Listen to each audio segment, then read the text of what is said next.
kulandirani Students by Ministries ndine Brother Daniel mene tupitiriza maphunziro athu za thanzi. Ndisanayambe makufunika chiletso natu sinedotolo wanjira ena yonse singapange diagnose disease komanso mfundo zimene ndikupanga present munomu mfundo zimene zingothandiza chidziso yanu kuthaniza nthenda komanso ngati muli ndi nthenda mutha kupita ndithu odolokera kuthandizeni. So tikuiza ni new start tikuyang'ana mpumulo. So tikamakamba za mpumulo tikukamba za chani. So anthu ambiri amakhulupirano umasiku ufunikiraso mano mfuna nawo kuti no umo ndikufunikira pamene munthu adya afunika azikhala at least 5 hours or 6 hours asana Yesu. At least 5 hours ndiyo funikira munthu wadya breakfast but 5 hours kina kwa Yesu, wadya lunch 5 hours pakati pasadya sina iliyonse. So kana kundona no pamene then kokukuwana munthu akhete ali ma blanket oni ice yawo ngati mafika 10 watani wagona. So pali nthawi nake imene ana school akakhala ine mayeso ambezera akupanga mati transbembe izo zimakhala zovuta kono nthawi yayi bwino kwambiri ndiyoti no 9 o'clock mpaka na 2 o'clock akhera agone. Ngarafuna awirenga azokudya mathumbi makawirenga zimene zimathandiza kwambiri masina chimene mungazifuta no online nase imene ngagone yedi online imene ngagone tizona tuno pamene tadya ikhale na tuno 2 hours yadusa tisanatani tisanagone onera pamene ife tikugona membe athu sayikutani ikupuma, right? So ndizindofunikira kwambiri kuti ziziwe zimene zizi chipatala pamene munthu akugona, right? Thupi lathu limamba kuti zikonzanso lokha mwakakhala no wadya ndikugona mpeza thupi loti zizikonza ndikukonzanso ndikuti no khani yachani yakagedi kazinthu. So china simene ndaphunzira chano pamene kuti kugwiritsa ntchito pilo yokwera kwambiri mabwesa mavuto ansana makamaka sana kumuseko. So chipilo chikakhala chochuluka kwambiri mabwesa mavuto ambiri maana.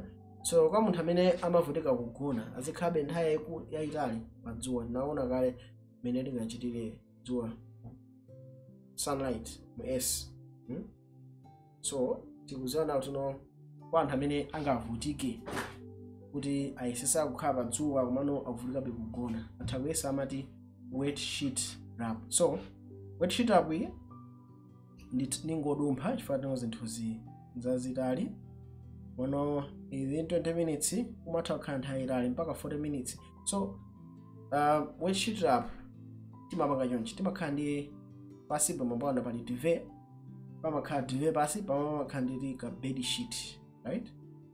Yeah, so zimene timapanga timatenga duvet ndikuyikisa pasi ka bed sheet kachikuyika m'madzi a ice. Ngati madzi a ice palibe tenge madzi oti ndiozizira kwambiri ndikuyivika ndikuyifinya kuti madzi achoke koma ikhale nyowa, right?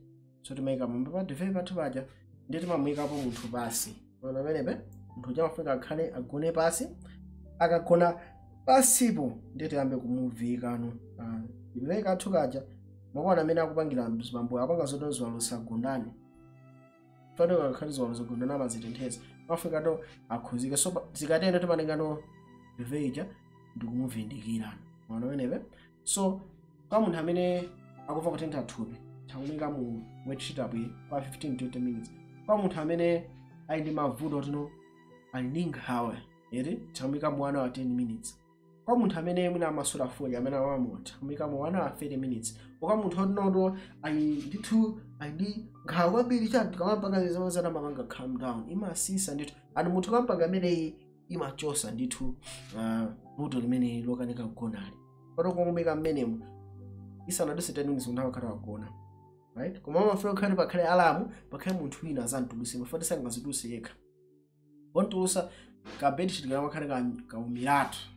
So iyi ndi wet sheet wrap, okay, mene imalengera. So iyo ndi mozi mwayo imene imathandiza ndithu kuti munthu azitha utani zitha pumula, right? So chimene lingazoe ndi yani Mateyu 11:7 anati no zinthu zonse zinapikidwa kwa ine ndi Atate wanga ndipo palibe munthu adziwa mwana koma Atate yekha ndipo palibe wina adziwa Atate koma mwana yekha ndiye amene mwana afuna kumuwululira. 28 Idzani kuno kwa ine inu nonse akulema ndi akuthola ndipo ine ndidzakupulumutsani inu. 9 senzani goli langa ndipo phunzirani kwa ine, chifukwa ndili wofatsa ndi wodzichepetsa mtima, ndipo mudzapeza mpumulo wa moyo wanu. So tikuona mpumulo weniweni umene tingaupeze ni wandani? Ndi mwa Yesu Khristu yekha basi. Pamene tili mwa Khristu Yesu ndi mpumulo wonse. China chimene ndinayiwala kufotokoza chinano pamene tikukhala ndi nthawi yoti tikugona, thupi lathu limakhala ndi cycles amene amati non-rapid eye movement ndi rapid eye movement. So amene amatenga at least 2 hours. Pamene munthu awerenga zinthu masana kugona cha 10 ndete 10 to 12 ikhala cycle yamba, 12 to 2 ikhala cycle yachiwiri, ndete 2 to 4 ikhala cycle yomalizira ngati munthu azuka machangu, pamene ndakhala 4 mpaka 6. So macycles akachuluka ndete ndizo zimene tinawerenga ngati ana a school zimatengera ku short term memory kupita ku long term memory. Koma kwa anthu amene apanga transmember nyimbo zatino awerenga usiku wonse ngola maisa ziwala zinthu zichi. Unaona? Maso kuti no akumbukira zambiri amaziwala maiso kuti chifukwa yani kuti samagona makwanira. So munthu amene agona makwanira bonga kumakhala wa sharp. Chinaso chino mene akuti chi Khristu ndi kukhulupirira mwa Yesu Khristu. Takhala tikulimbalimba kuyesesa kupeza chipulumutso, koma mpumulo tupeza mwandani? Mwa Yesu Khristu. Tikafuna ndithu kuphunzira zambiri za hydrotherapy ngati achinawe tichita kuthakwa imbira amenewa Amazing Health Services. Amapezeka ulingo 85 manamba awo ndi amenewa.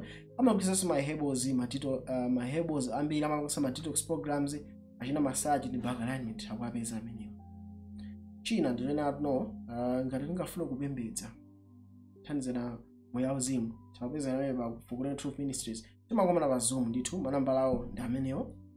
Takukomana nawe pa 9:30 mpaka 11:30 maso 2:30 mpaka 4:30 masana. So timakomana ndithu kana Mulungu meeting ID pa Zoom imeneyo, passcode ndi imeneyo. So ndithu zofunika kwambiri kutero. Mulungu akudalitseni kwambiri chifukwa cho mva mawu amene.